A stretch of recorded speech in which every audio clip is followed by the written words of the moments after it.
Well, Jim, of course, it's that time where we have to talk about the thing that everyone wants to hear about, which is how happy I am that I didn't even consider going to WrestleMania. But we're going to talk about WrestleMania 41, 2 nights in the desert. Felt like being buried in the desert. 2 nights in the desert. I can't stop myself. I'm sorry.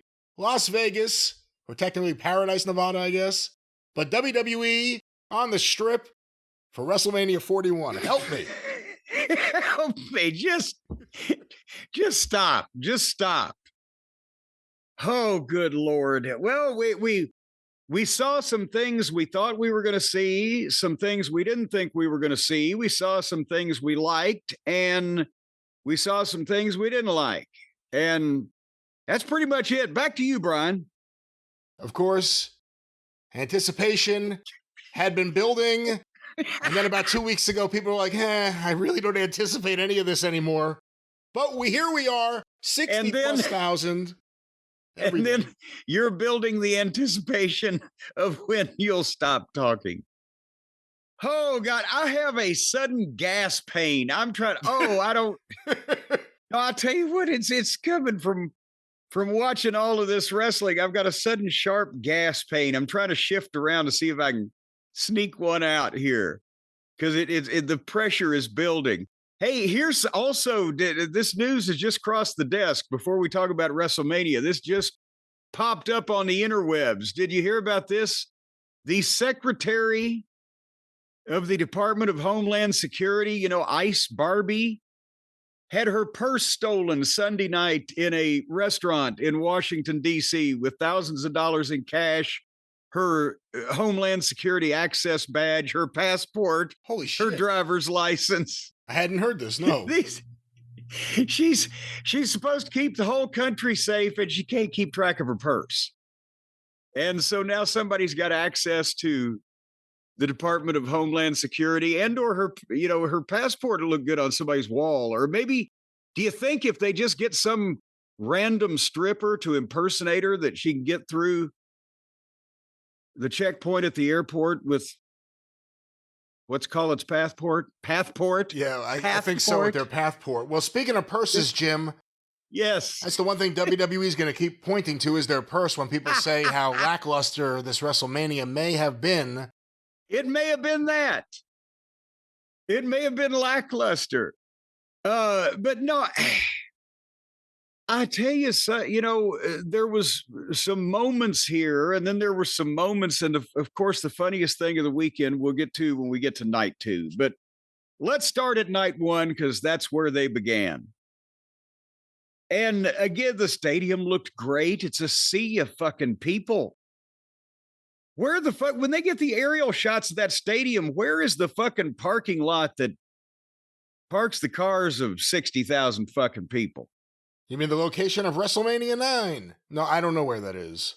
Good How many people? Lord. I saw video after the fact. I don't know. I think it must have been night 1 of just a madhouse, at least just because of the amount of people waiting for their car share rides, their Ubers, their Lyfts. Oh, yeah, I saw that. Yes.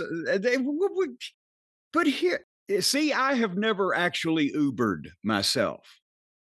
Well, I haven't Ubered myself. I have not as myself have experienced the Uber experience because I can't stand, this, from New York, I can't stand anybody else driving a vehicle that I'm riding in. It freaks me the fuck out. I had you in the passenger seat driving through Manhattan traffic. It was quite the scene. Well, you remember when they almost had to call a fucking ambulance on me when I got in that cab to go to me and Stace to the Carnegie Deli, and he was driving like Mario Andretti in between red lights. Fuck it. I was trying to tell him, I'll give you a tip if you'll slow the fuck down. I swear to God, I was holding money in my hand. Slow down. You can have. He either didn't get it or he needed to be somewhere. It usually goes the other way. Usually the big tip is for getting you there quicker than you thought. No, I was trying to explain to him, if you will just slow down. And I'm gripping the sides of the goddamn cab and putting the brakes on the floorboard in the back with my feet. And Stace is trying to fucking open the window so I get some air. Anyway, back to Las Vegas. What were we talking about? We were talking about the Carnegie Deli, I believe. Well, no. Pastrami on rye. Yeah, those sandwiches. Oh my God. No, the crowd and where to park and the Ubers. I've never Ubered, but I'm pretty goddamn sure that I would know that if I'm getting out of a stadium that there's 60,000 people, what are the chances, or how the fuck am I going to find the car that I've called to come for me, or how does that even work? There's an app. Have you ever You would need Ubered out of a... You would need a smartphone to be able to do this. So that may be What the fuck? What is the goddamn Uber guy going to say? Excuse me, 5,000 people standing in a fucking cluster. Get the fuck out of the way. I got to go pick up Arnold. Well, there's a way they link. I never use Uber either. I drive everywhere, so I don't know. Hey, how the fuck? That would be a goddamn Army Corps of Engineer logistics project instead of some dipshit that delivers fucking Costco Instacarts and fucking Ubers, in their spare time. Anyway. Where was Basil DeVito? He could have done it. Well, because he's good logistically at setting these things up, especially in parking lots. All right, they had a big crowd. Night one, Triple H in the ring. Welcome everybody to WrestleMania, live across the globe. And again, the crowd, the drone shots, the production of this thing is just, insane now. They started with some goon on stage with a bunch of people dancing. I think that's what they were doing. It could have been epilepsy. I'm not sure, one of those two things. He's a record producer. He doesn't look like... I don't remember who it was, so I can't help you. I don't know either, but he didn't look like, the good old days with the Phil Spectors and the, fucking Nevertheless. The good old days with Phil Spector, what, wearing a wig, sunglasses, and having a gun shooting off everywhere? Well, no, he was a record producer. You could tell that. And then here came Jey Uso amidst the people waving the yeet flags down the aisle and the cheerleaders. And down he came. They had him come through the stadium from one of the, upper areas where he could come through the stands. But if you noticed, he wasn't all the way into the waving and the yeeting. He had his game face on and he was headed down there purposefully because it wasn't like he wanted to blow up like on Raw. It didn't matter, right? But this is WrestleMania. He's about to win the world title. And he didn't want to fucking blow up, and I don't blame him. They were smart with that. They probably told him, Jay, please. And then here came Gunther.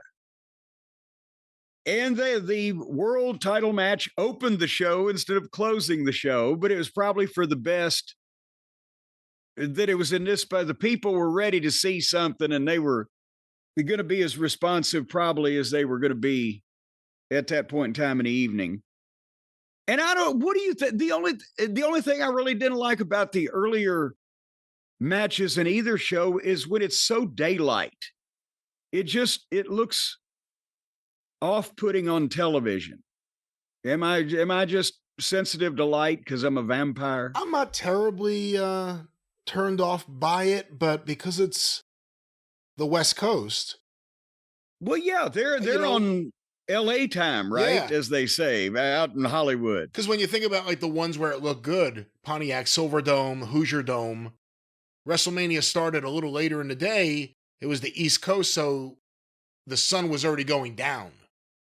So you got the cool for like Roddy Piper versus Adrian Adonis or Roddy Piper versus Bret Hart. You got the look where it's natural lighting, but it doesn't take away anything. And then it pretty quickly started shifting towards darkness. Here it was very, very bright. It was bright. And it had the windows there, like what's the Mid-Atlantic arena I'm thinking of? Oh, Dorton Arena in Raleigh. Like Raleigh. It had the windows. I thought that looked cool, so I didn't mind that. But I'll tell you what, in the summertime, TV tapings were awkward in Raleigh too, because they had those windows. Anyway, I don't know. You tell me, because I have the hearing loss, and also stadium crowds are hard to mic. It seemed to me like that they made a correction between night one and night two, where that you could hear the people better on night 2, because on night 1, even when you could tell they were into it, the crowd was down. The crowd was down, as Goulet would say. But crowd noise is hard in a stadium anyway, because it goes up and it's so spread out and blah blah blah. Everybody says that, and it's true. But what do you think? Was it louder night 2? Not even necessarily because of the response, but also, did they adjust something on the broadcast? I don't know if it was mic'd the best it could have been, but also it's a giant building, so I really don't know too much about the logistics of miking that size room versus a 20,000 seat building. I do think night 2, not to play spoiler here in the review, but like, for instance, the opening match of night 2. Yeah. The fans may have been more into that than anything else, but I don't know if that's just because the miking was better or just it was working. Well, no, that was all, that was everything. I think they made production changes, but also, as we'll get there, that was worth being loud for. But anyway, with Gunther and Jay, the long-awaited confrontation where Jay's finally going to prove he's not scared and he can stand on his own 2 feet and be his own man and blah, blah, blah. And it wasn't a great match, but it was an emotional match because the people they came to see Jay win. They wanted to see him win. They would have been ticked to fuck off if he didn't win. And as we said, he would have been pretty fucking deader than Kelsey's nuts, as they used to say, if he didn't win. So it was more about the moment and him achieving his goal as the babyface. Gunther is a master. Again, I think he's one of the more perfect guys in the business to work and talk like he looks and like he should be that person.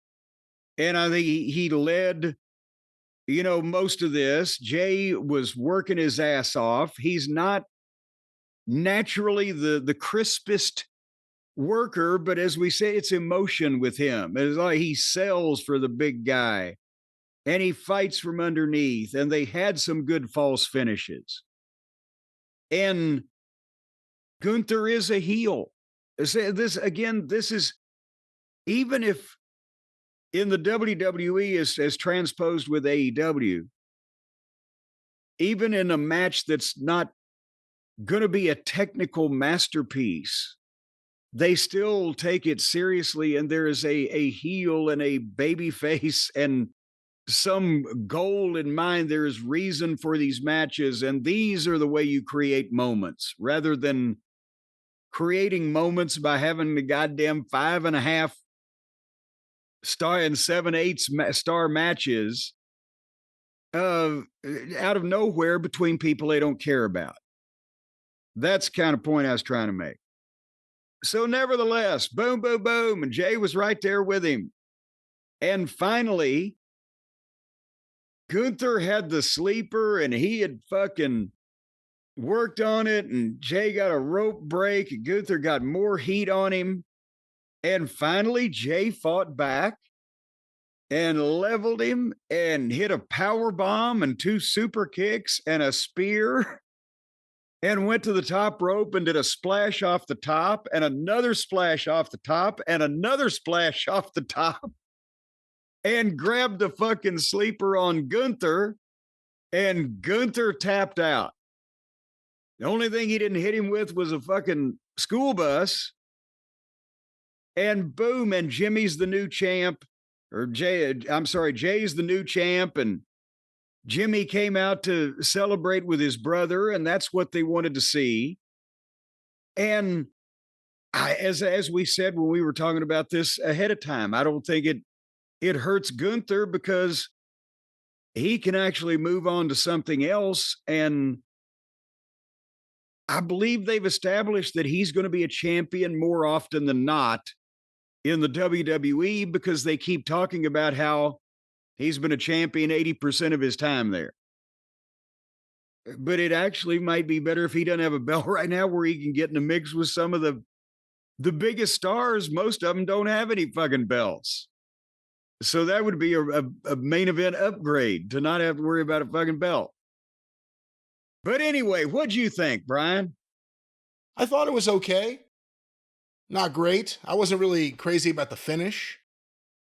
Someone brought it up, and I don't know if you could really do it nowadays or if it's the same thing, but sometimes it was better when the arm was raised 3 times. It was a little more dramatic.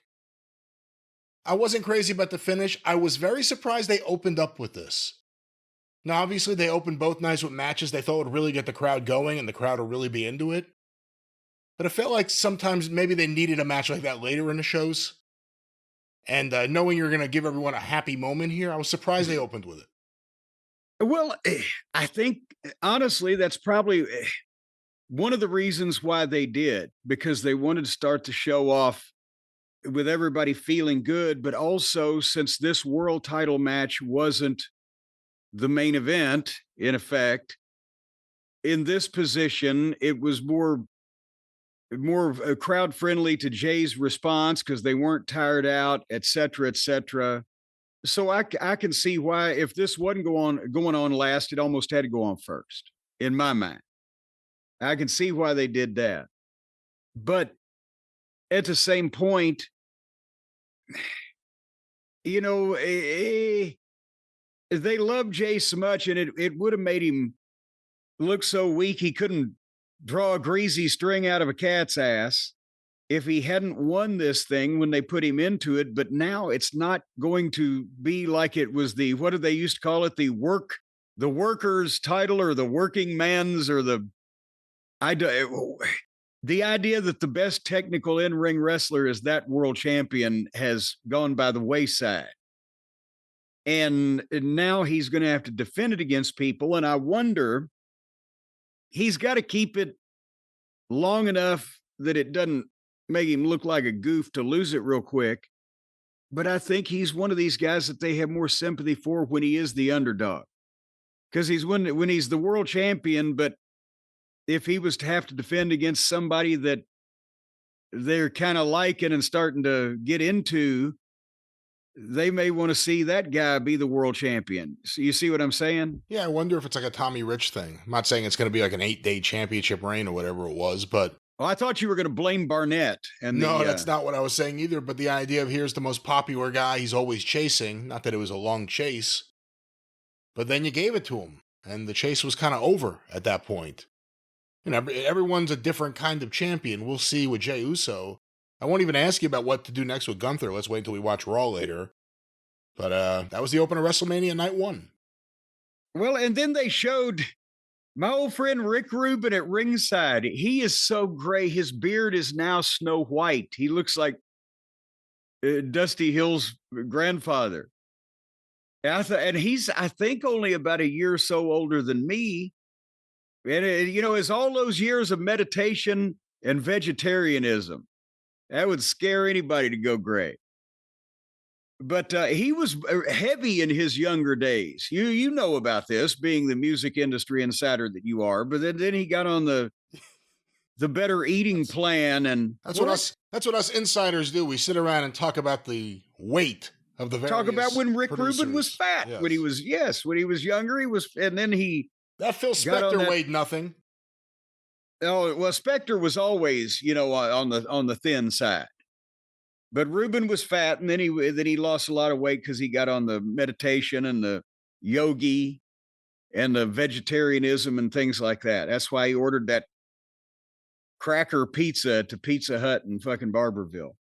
And Chris Angel, do me a favor, look up how goddamn old Chris Angel is, and tell me that he was old when we first saw him 20 years ago when he had his TV show on. And I used to love that TV show. He does some cool shit. 57. And he's still out there in Las Vegas. 57.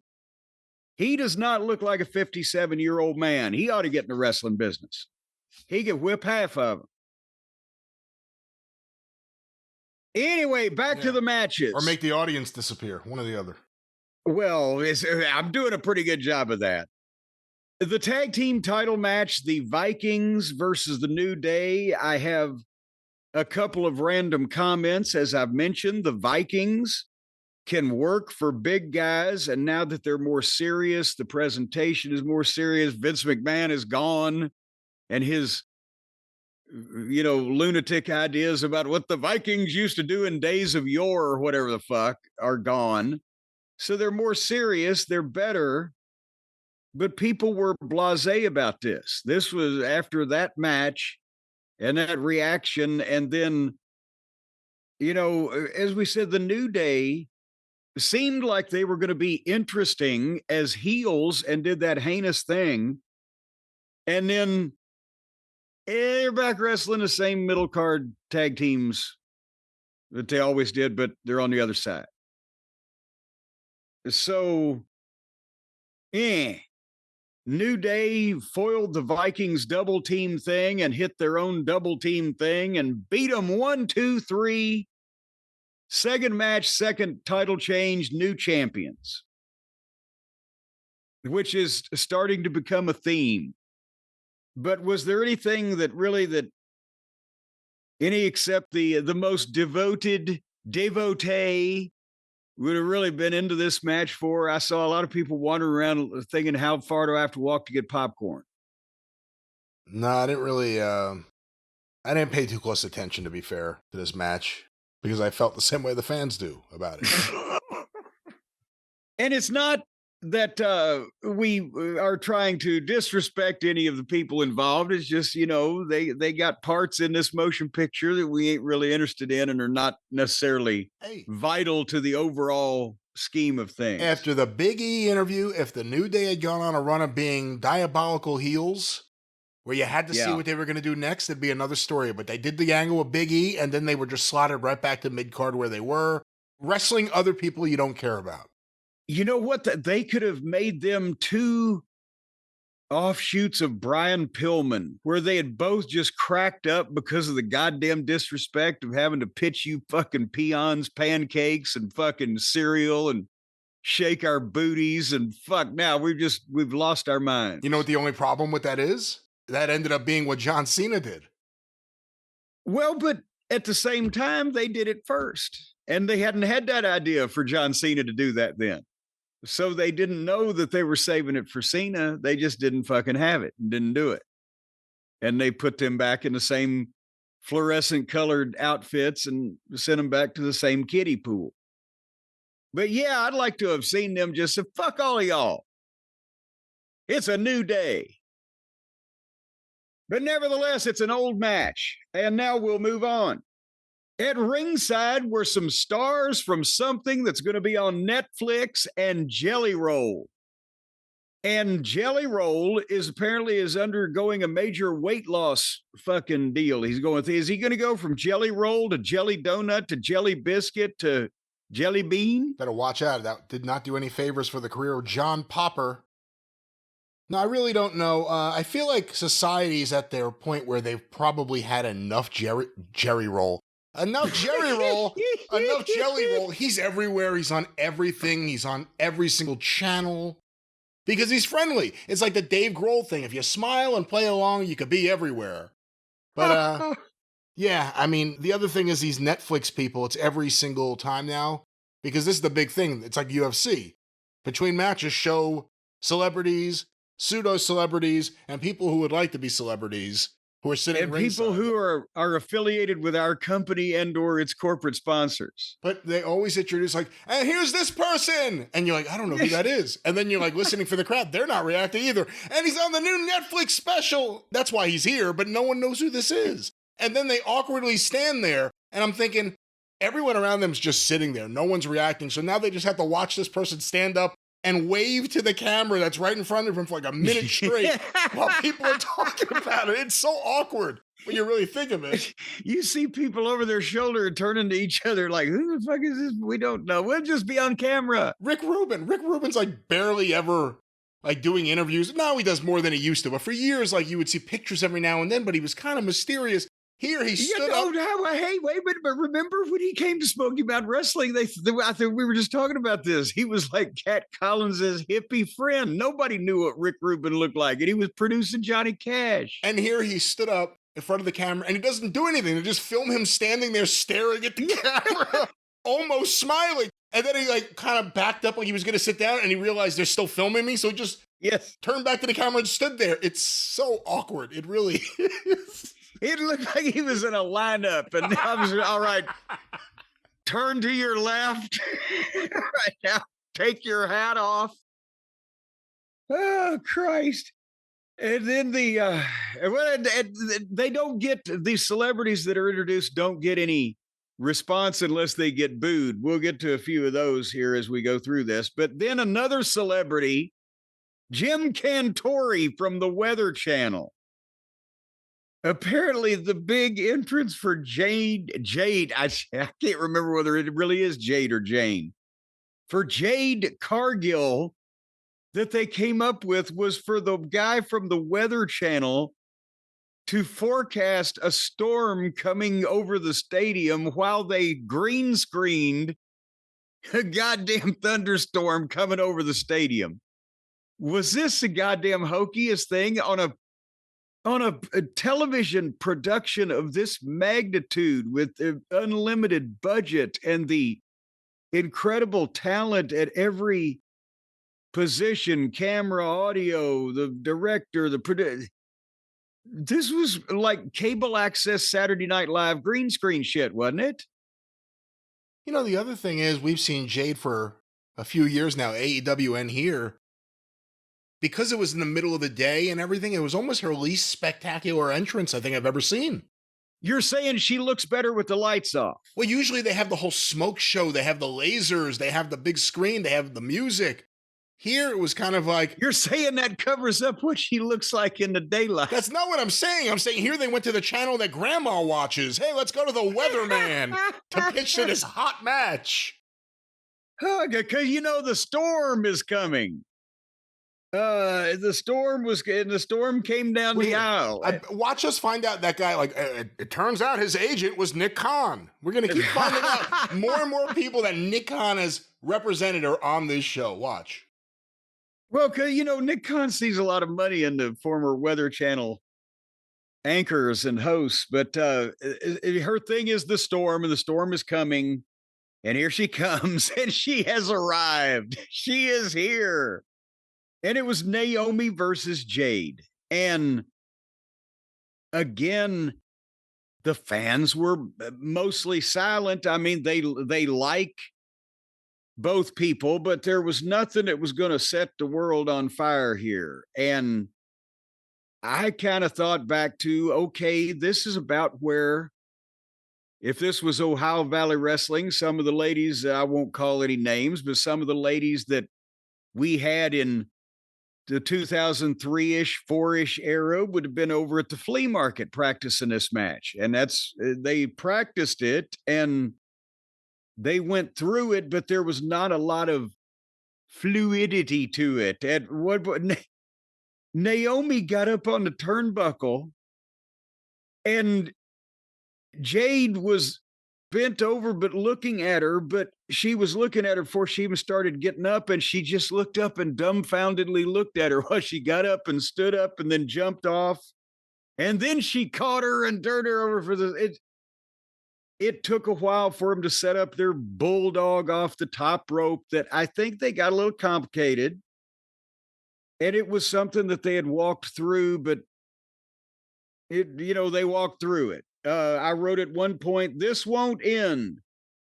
And then Jade at one point hit a spinning power bomb where she boosted her up alley-oop and fucking landed, and she almost really power bombed her.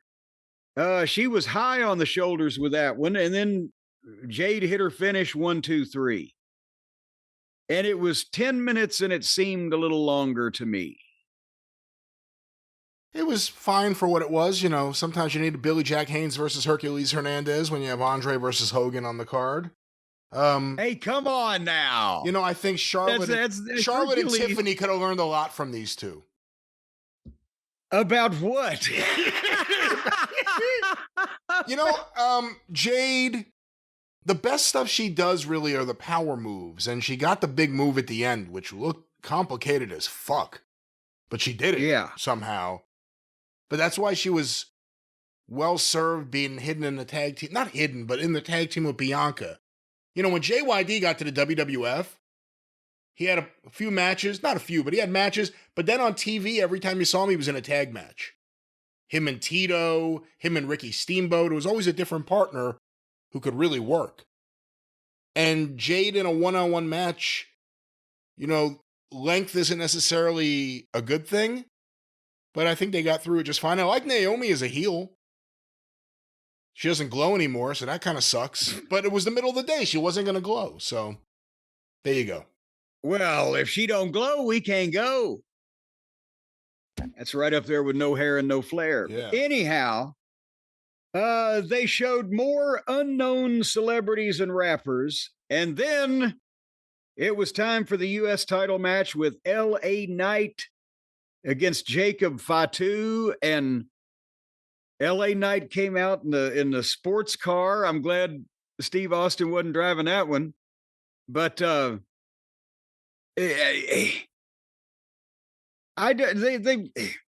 they talked about all the pageantry and everything, but goddamn, I got a sports car for the thrill seekers at the Night of Legends in Knoxville, and my budget was the guy wanted people to be able to see his nice car. There was not a lot of, there was attempts at some of these entrances, but there wasn't a lot of over the top type of, expense gone into anything.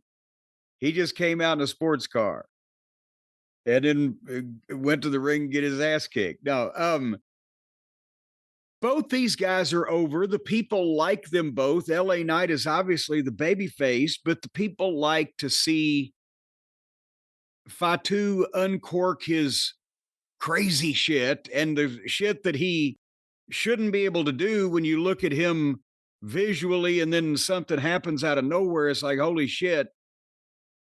And the personality that he gives off is somebody that could very well either go into business for themselves or just go too far with something. You know what I mean, Brian? Where they're past the point in wrestling where they'll believe he's really going to fucking fight the guy, but you're not sure, short of that, what he might do to him or anybody else, right? He's dangerous. Yeah, they brought up on commentary that he's been in prison before. Yes. So I don't know if they've ever just maybe they have, and I just haven't noticed it because I try not to pay attention to too much of the commentary, but they said it out right here. When he first came in on one of the programs, they did also, and that adds to it, is that, with that guy, you're like, fuck, you used to have a variety of not 1 million, not even 24, but a good 8, 10, or 12 of the holy shit, this guy's a fucking monster guys in wrestling that populated around the various territories, going from place to place, where he didn't wear either of them or any of them out, too long, but you could still go, oh shit. And there's not that many oh shit guys in the business anymore. So, with Fatu, you have a feeling of, oh shit. Anyhow, and they also mentioned he'd never been pinned or submitted in the WWE to this point in time, which there's another example or exhibit B. The indie guys think if they have a great 30-minute match, then who wins, finish, doesn't matter. Well, when you're trying to become a star, yes, it does.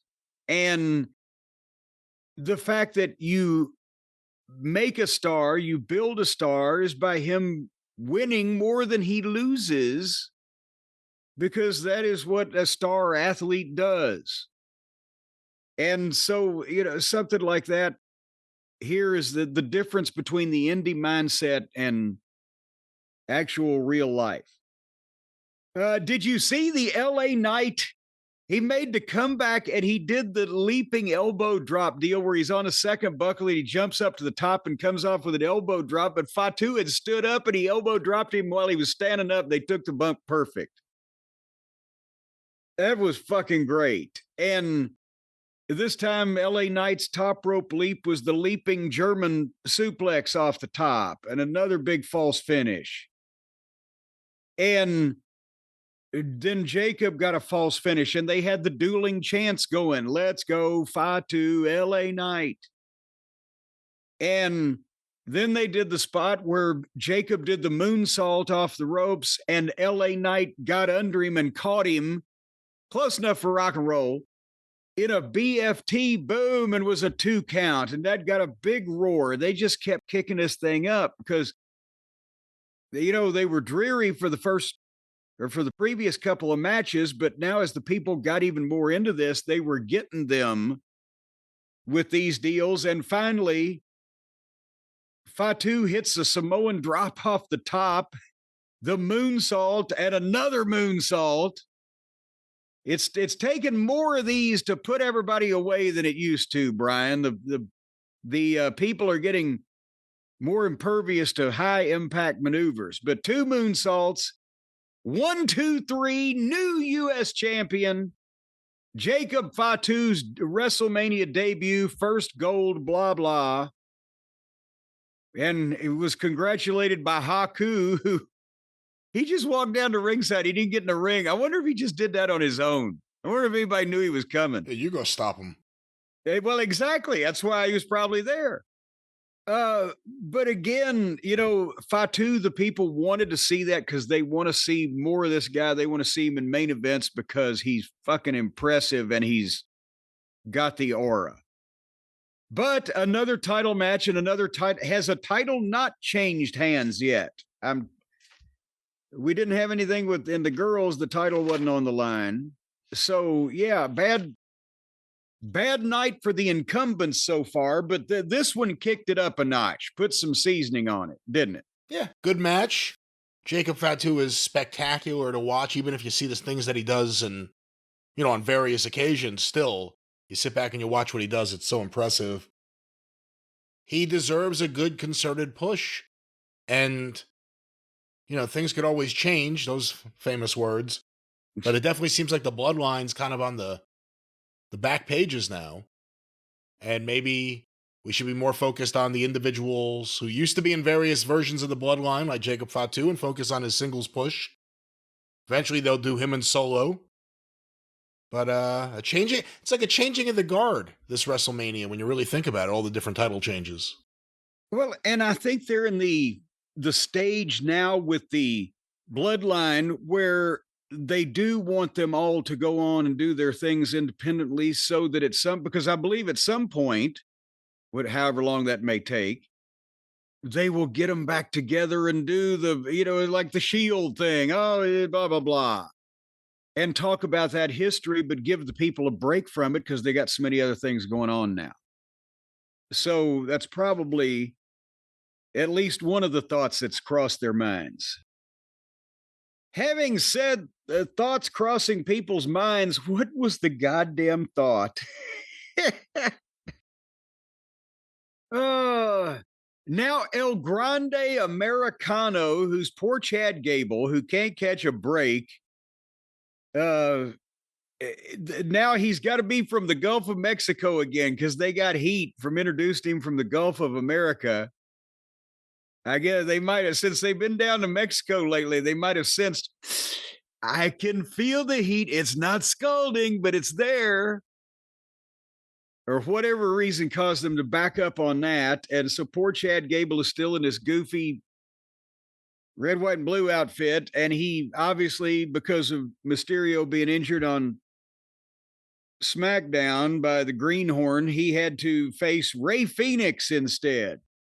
So Phoenix comes in 3 months after his brother and makes his WrestleMania debut first. What do you think old Penna was thinking? I'm sure he was happy for it. Yeah, he was making his debut the next day. I think he was okay with it. Well, he just, my brother, he beat me. And they showed, remember El Hijo del Vikingo from AEW? Apparently not from AEW anymore, but he was presented to us on their television a while back on a number of occasions. And he's sitting at ringside because I guess he's part of this. So did they not?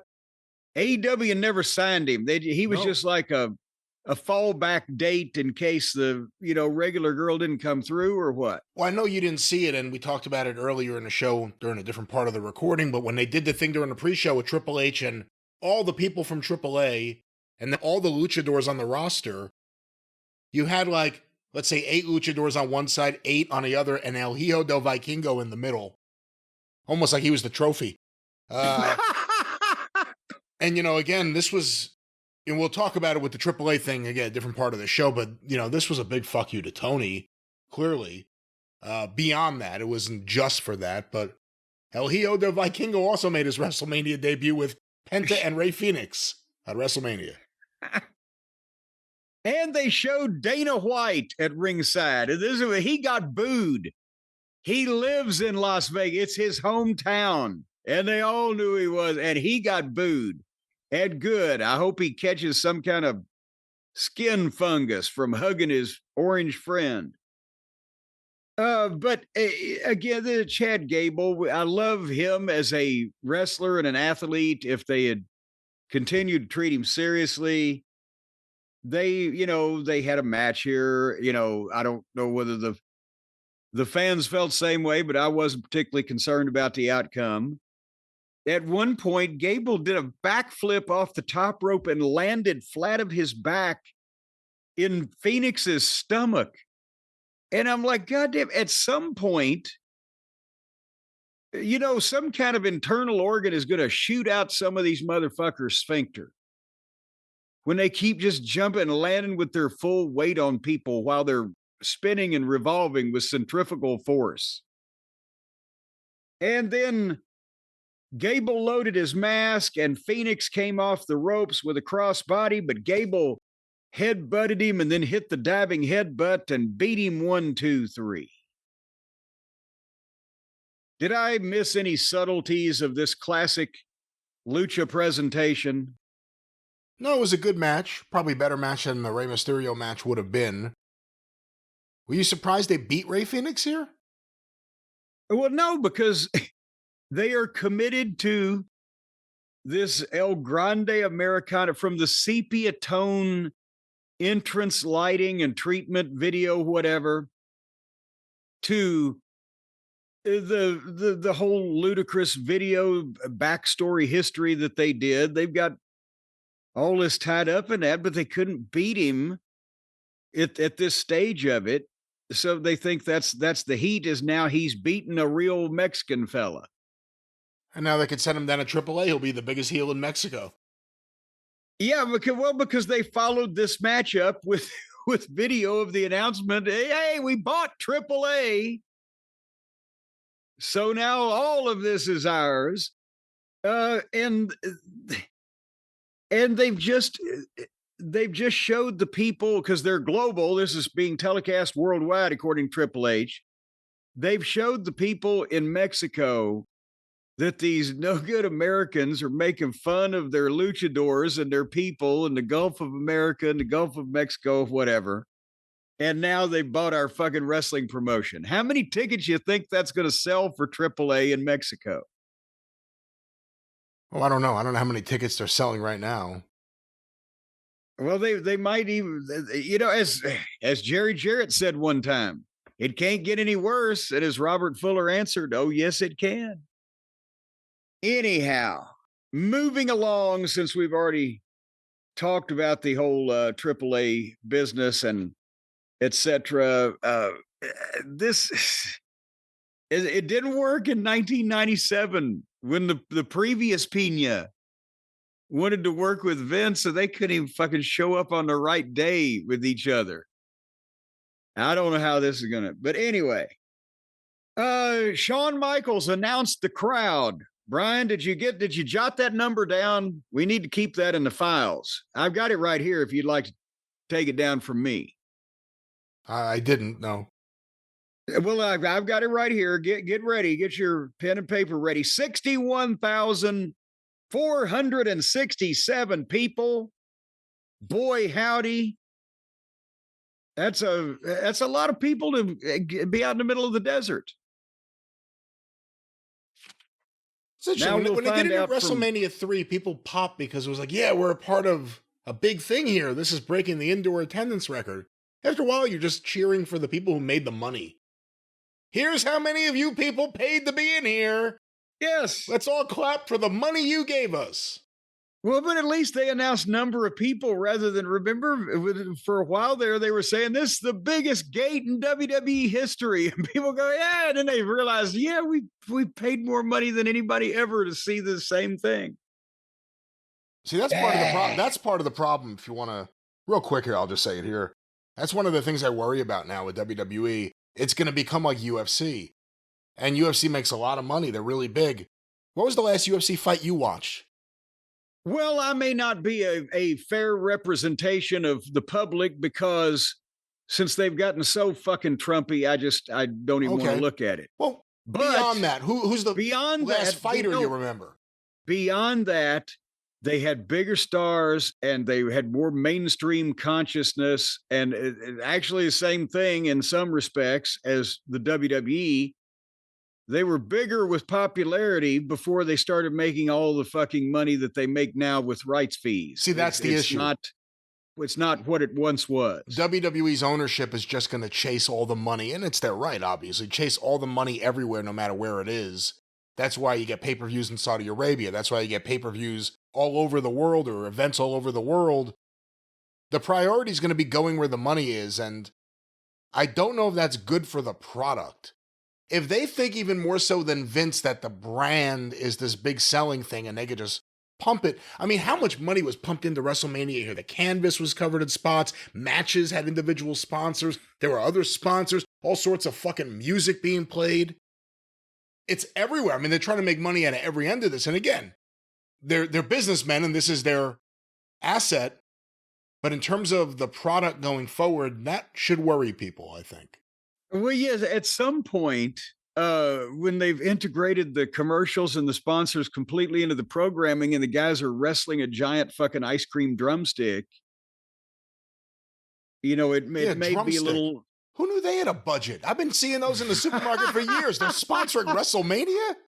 Where did that come from? Apparently, Nick Khan's got the magic touch and then the silver tongue. I like your robust chocolate drumsticks. I'd like you to sponsor Cena versus Cody. It's all part of our flywheel. Get in our flywheel. We'll get ice cream all over the place. Anyway, then they announced Stephen Amell, who I've heard of him at least. I've never actually, I don't think I've seen the things he's on, but I've heard his name. A UFC guy, and Dana White again, and he got booed again. I don't think he ought to be walking around Vegas unaccompanied. Yeah, why'd they give him two different introductions? Well, they didn't introduce him twice. The first time they just put him on camera, I think, accidentally. Maybe he was sitting in the wrong seat or somebody else had left to go piss. I don't know, but he got booed twice, so they didn't get tired of it. And then the women's championship match that we've all been waiting for. Is this going to be the last true shoot match since Londos and Lewis, or Tiffy Stratton and Charlotte Flair? And again, this was actually probably the cutest. I say the word now. I'm saying the word cute. I'm dying to hear where this is going. Cute when related to a wrestling show review. But this was probably the cutest entrance that they did, where they playing the music and on the stage there, the big set, the big mega, it looked like the fucking front cover of the VHS of Metropolis, the big building set they got there. And there's 3 boxes. And Tiffy looks like a Barbie doll in her box in different outfits in each one of them. And she's moving and grooving, dancing and telling me. I'm sorry, she's a dancing machine. And she's in the boxes. And which one they can't all be real. Are all these videos? Is some real? You can't tell the difference. It was an amazing bit of sleight of video. Until finally, the real Tiffy came out of the middle box. And Instantly, she was over, Brian. Oh, stop it. Oh, give me a break. Well, she came out of a Give box. me a break. It has nothing to do with your concept. You cannot apply that to this. I certainly There can't. was a window. The box had a window. None of the boxes in your references in the past had windows. I have never excluded the possibility of a box having a window. It's not my fault. It's still a box-like structure. Whether it's not my fault. It's not my fault that the other boxes have been constructed not up to building code. But the box, nevertheless, she came out of the box, whether it had a window or not. She's over. The only thing is, it opened like a door. I think the window should have slid up like the old peep shows, where you had to put another fucking token in to get the window to slide back up so you could see that what you were trying to. Well, you've had that happen many times. I don't know what you're talking about. You think she's over now? Wait until they start billing her as the woman with 3 boxes. She could headline Mitchell Brothers. Anyway, so she got to the ring and Charlotte got to the ring. And I see what they were trying to do. But unfortunately, the women's match of the weekend was yet to come. It wasn't this one. But they tried to work a fight to capitalize, and especially at the start where they were really going at each other and the hair pulling and the rolling around. They tried to work a fight based on the legitimate, apparently, animosity that got out, that people know that they have or had. And the element of, is this going to get out of control? And is somebody not going to cooperate? But it's this is neither way. Charlotte's strong point is not fighting. It's the wrestling, the athletic part of the wrestling. And Tiffy is a scrappy young thing full of piss and vinegar, but she's not that experienced. So it looked like a struggle over tips at the Gold Club in some spots. But again, the fans were into this because of the animosity and the way it was incorporated into the buildup. Charlotte works like a heel. Tiffy acts in every way like a classic heel, but people like her, especially against Charlotte. So the dynamic is working there. Charlotte got a lot of heat. At one point, they went into a series where I don't know what they were actually doing. And then they each worked on the other's leg. And then they had an awkward back and forth with a couple of false finishes in there. And suddenly, Tiffany hit the moonsault. And 1, 2, 3. It got a big pop. But I'm not sure that I really felt like that was, you know how you can feel in a big match when a finish is coming and this was kind of like, huh? Oh. 20 minutes bell to bell. Probably could have been shorter. What'd you think? Yeah, I didn't think it was very good at all. It didn't work. If that's the way we're going to put it, it didn't work. It didn't connect. It looked sloppy at times. They weren't on the same page at times. You know, expectations were high because of the promo. And it didn't hit. And it's going to be really curious what happens now, because I think everyone's looking right at Charlotte. You know, Tiffany's young and Tiffany's over. So whatever Charlotte does next is going to be very interesting. You know, again, it's been a while since we've seen a really good Charlotte match. This wasn't it. Yeah. And I admit that also, because even though that I think that she is, and again, it's not like she's goddamn 15 years older than she was a few years ago. She had some great matches. She has had a knee injury, but I'm not going to say that this was good just because Charlotte was in it when it wasn't particularly that good. But it wasn't her forte, her flywheel. It wasn't her flywheel. I don't know if it was either one of their flywheels. I think the wheel fell off. Anyhow, you know what that means now? It's time Brian, for the Hall of Fame package and the introductions of the people that were inducted into the Hall of Fame, and the only one that wasn't there was the package. Is this story legitimate that you told me right before we went on the air? Now, folks, just so you know, when they introduced the Hall of Fame inductees, Stone Cold Steve Austin was out there, Bret Hart was out there. Bret looked like he was having the time of his life. He just looked thrilled. But everybody was out there except Lex Luger. And what was the reason given, or has this reason been verified or validated or whatever yet? I have not heard any validation, so we will say the two things we heard. One, as referenced, I guess, at the Hall of Fame, that he took a bump, we'll call it. He took a fall. I don't know what it really is. He took a bump the day before, and obviously in the... And not on purpose. Right. Obviously, yes. And obviously in the physical condition he's in, that's a thing. The other rumor was that WrestleCon paid better than WrestleMania, and that's why he wasn't there. But I don't know. Well, we need to know, did he make an appearance at WrestleCon? And then that... I have something here. Fightful reported that Luger was still in Vegas on Saturday, April 19th, and he was said to have visited with friends. Well, now that could have been at the hospital. I mean, that doesn't really tell us anything. But if he was out signing autographs at WrestleCon, Bunny Ranch. Well, now hold on. Now I got to visit with some friends. I think his good friend Odom would have told him not to go out there, but no, Lex is a kind and decent Christian man. But point being, if he was at an appearance signing autographs at or approximately the same time that he would have been standing out there getting introduced, then that might be a story. We need to check in on that somehow.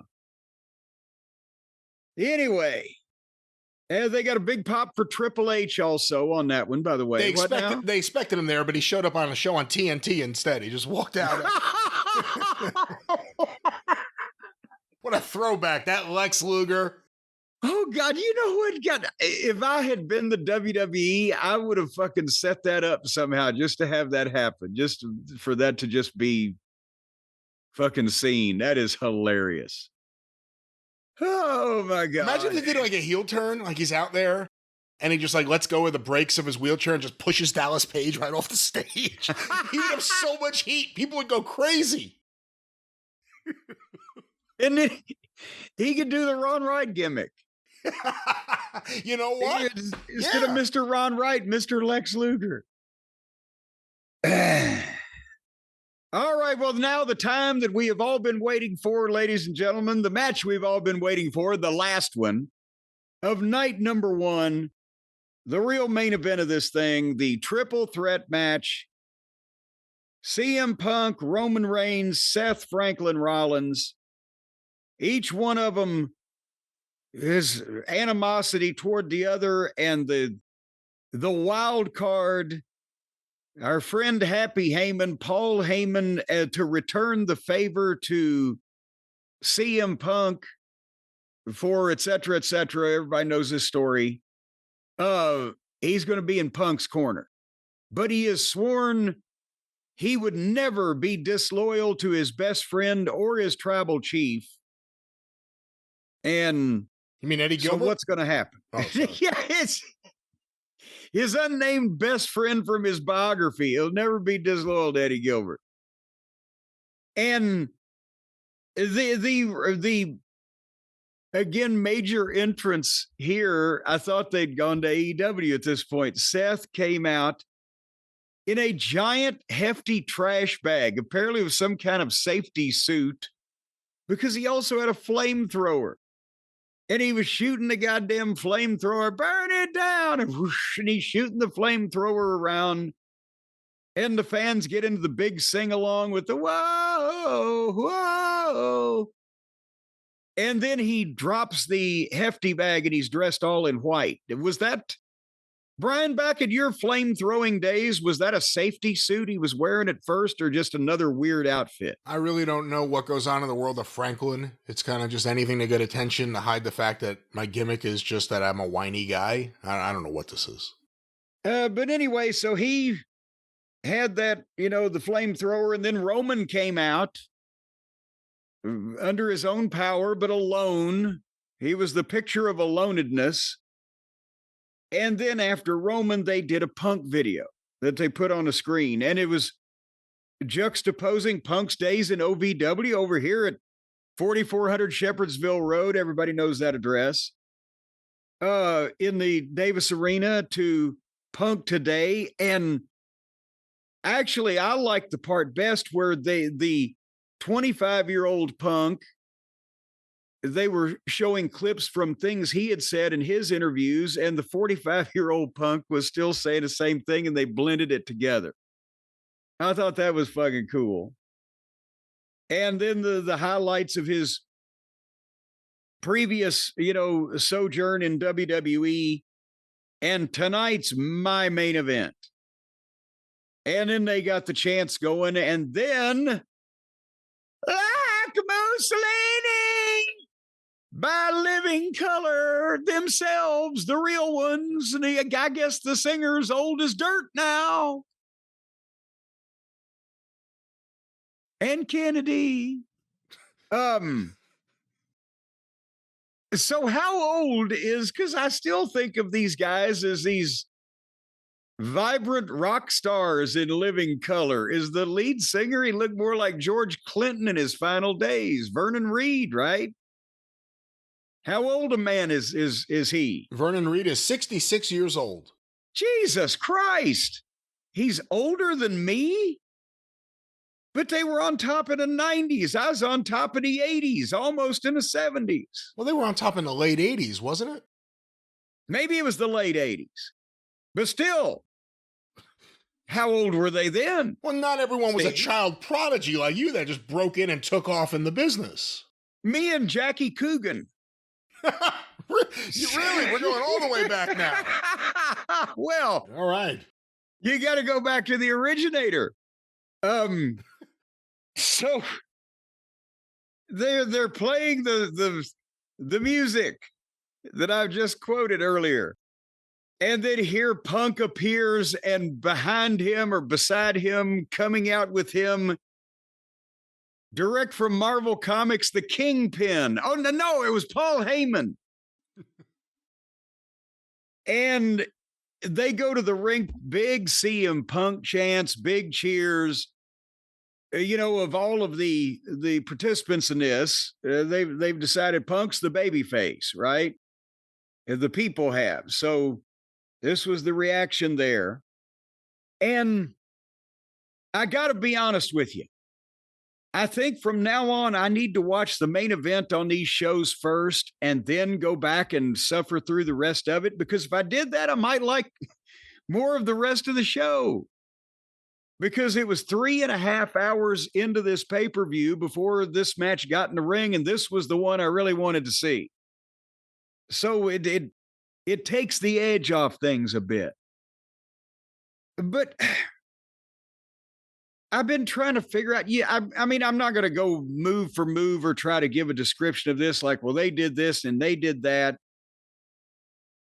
It's what they did that it's what they didn't do that I liked about this match. The things that everybody else does that I don't like about the matches.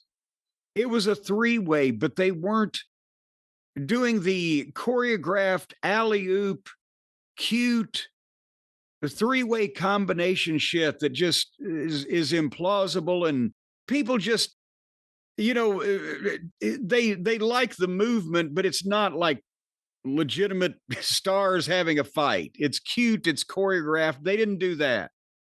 Punk and Seth did what every AEW garbage match does. They went over the rail and they fought out in the back of the arena, on the floor behind ringside or whatever, and then the stadium, not the arena. But you know what they didn't do is they didn't walk fight. They didn't fucking throw fake punches in the vicinity of somebody's ribs. They didn't make it funny, they were throwing punches to each other's face. They were hitting each other with the garbage can and the fucking plastic trash bucket and the shit that they were fighting past. They seemed serious about it. Their shit didn't look unprofessional. All of the things that you don't normally like about a three-way, because it's somebody's diving everywhere and then two other guys stand there to catch him. This looked like they meant it. They were all mad at each other, and they were grown men at various points shining over the other two guys. It wasn't ridiculous. It seemed halfway plausible for somebody who would want to lose themselves in the thing. And then, because Heyman obviously is not only involved, but a lot of these guys have had a lot of experience themselves. They went to the big fucking false finishes, and they all kept registering, and everybody's in the right place. There's no, fucking, oh shit, almost lost him, or goddamn, that fucked up, or the furniture that was supposed to be cooperating with him fell apart. And, so I like the things about this match that they didn't do that you see in other kinds of matches like this. And again, the fans were into it, and they were hanging on this thing, and they couldn't call it. And they went back and forth. And again, I encourage everybody, instead of me saying, oh, then they did this, and they go back and watch it. But finally, Punk had fucking given Seth the GTS. Boom. And then Roman immediately speared Punk. Boom. But then as Roman was trying to roll over from that, Seth had got the stomp on him. Boom. And all of them were down. And that's when Happy Heyman came into play. He went over and he got a chair, and he comes to the apron of the ring. And both Roman and Punk want the chair from Paul. And as they're laying there, they each look up, and then they look at kind of each other too. And fucking boom, Heyman slides it to Punk. But as Punk gets up and is advancing on Roman, Paul gets in behind and nut shots Punk. Oh, got it. And he drops the chair. And now Roman's like, yeah. And Paul gives the chair to Roman. And Roman gets up and fucking bashes Punk with that chair 3 times over the back. Ka-wham, ka-wham, ka-wham. And then Paul points at Seth. And Roman turns to Seth, and Paul's right behind Roman, and he drops down. Well, this was the perfect thing, too, because it all went back to the original breakup of the Shield, where Seth was behind Roman and hit him with the chair.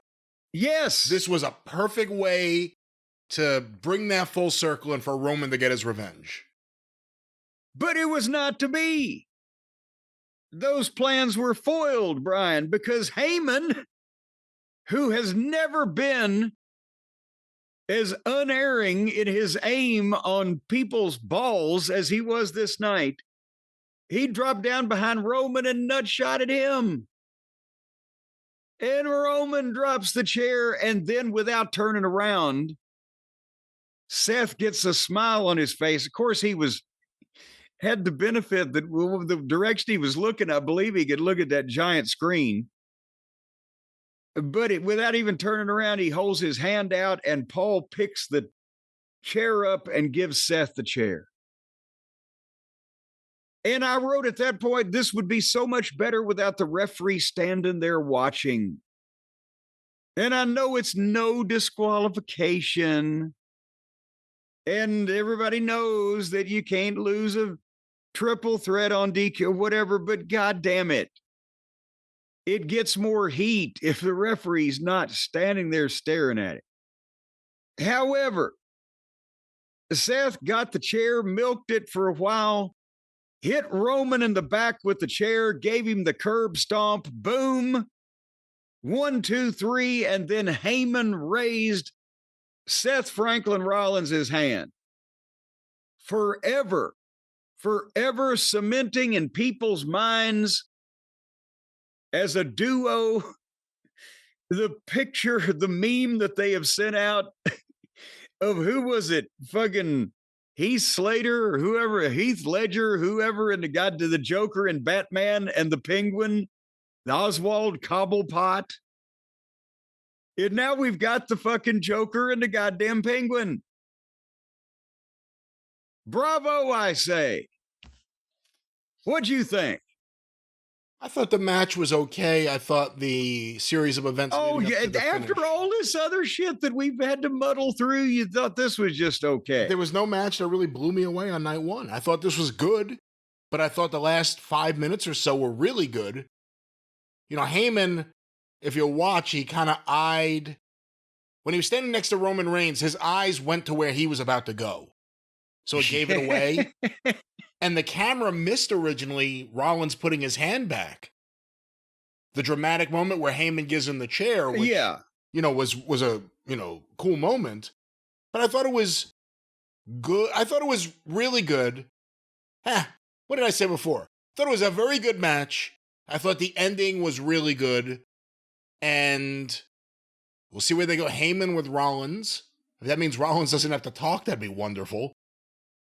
And Punk and Roman Reigns now have a reason to commiserate together. We'll see. But what did you think? Well, what did you think of the way they handled this after years of him and Roman Reigns? And obviously, him and Punk was on-off because of Punk not being there. But what'd you think? I am trusting that Paul will have some legitimate way to explain everything on Raw, which has not happened yet, which is why we haven't seen it. I said Paul needs to be a heel to be important in the overall scheme of things on a long-term basis. And I think he realizes that, and this was a time to do it. And everybody was kind of looking at either Roman or Punk because of the connection with Heyman. So Seth winning was somewhat shocking to everybody except you.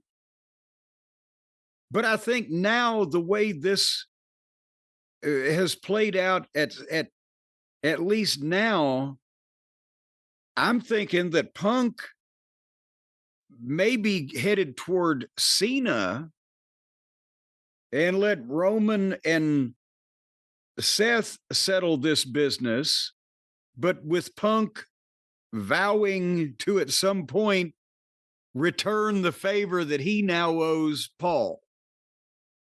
What do you think? I don't know. I hadn't even thought about Punk and Cena. That's very interesting there. You know, we always said Heyman's big thing was he has all these great ideas. There's no ending. Look at the Bloodline. There's no ending. It just died off.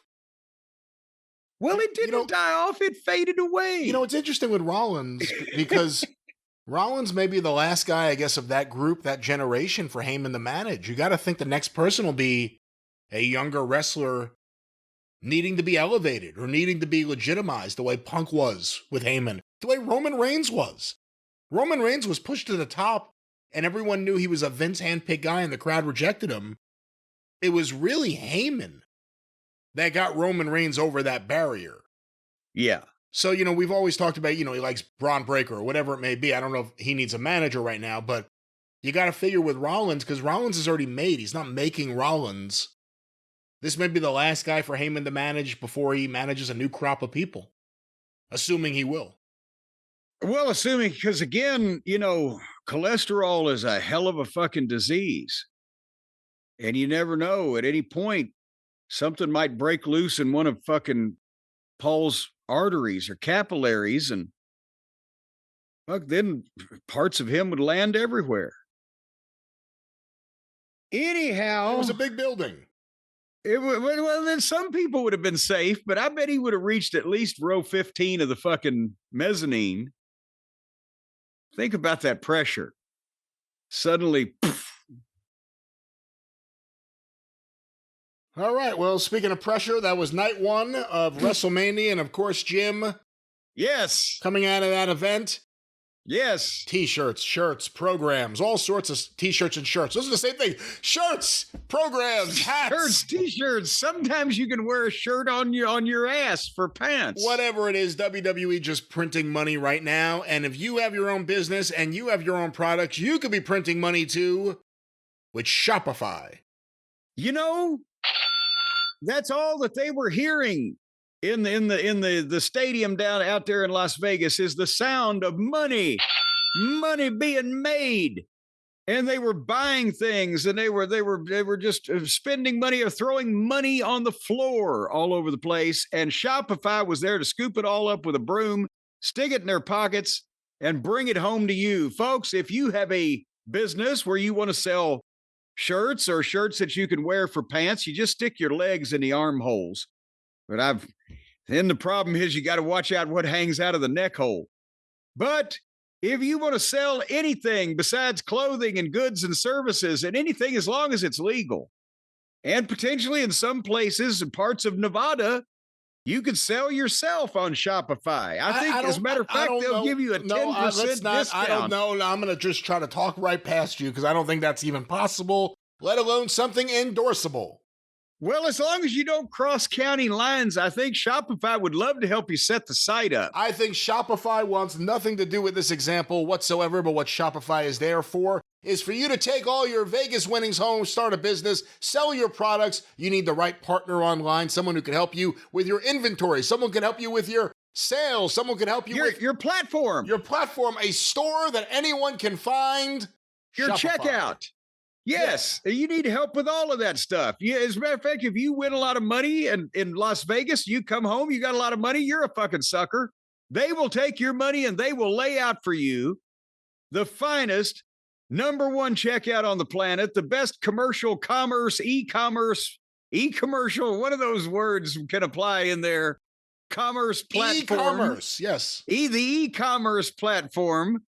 That's going to be the finest ones you've ever seen. It'll be finer than frog's hair and purtier than a speckled pup, because businesses that sell more sell on Shopify, and businesses that want to grow with Shopify, and businesses that want to die, they get sideways with Shopify, and you've never seen anything like the wrath of Shopify scorned.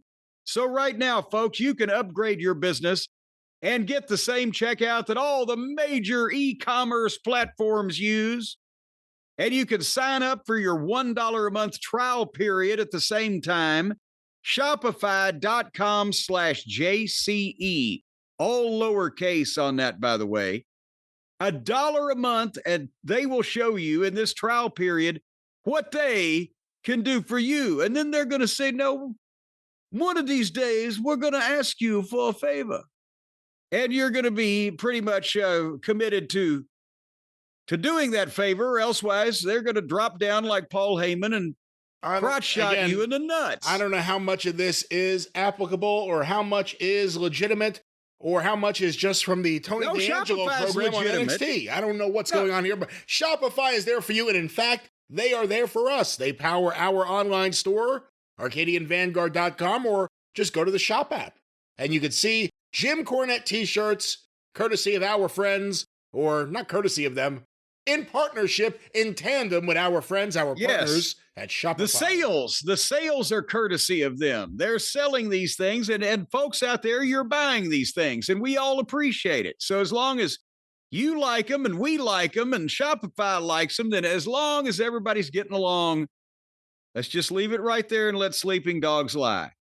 $1 a month trial period, Shopify.com/JCE to upgrade your selling today. With Shopify. Yes, that's what this means.